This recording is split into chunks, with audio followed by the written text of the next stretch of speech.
የሸለቆ ጌታ የጨለማው መሪ የማዕበሉ አስማች የመብረቁ ንጉሥ አንተ ነህ የኔ አባት የእስራኤል ቅዱስ።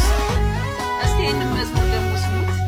በወደድኩት ሳይፈስ ለእኔ በተመቸኝ የሕይወቴ ጎዳናው ለምን ሲያሰኝ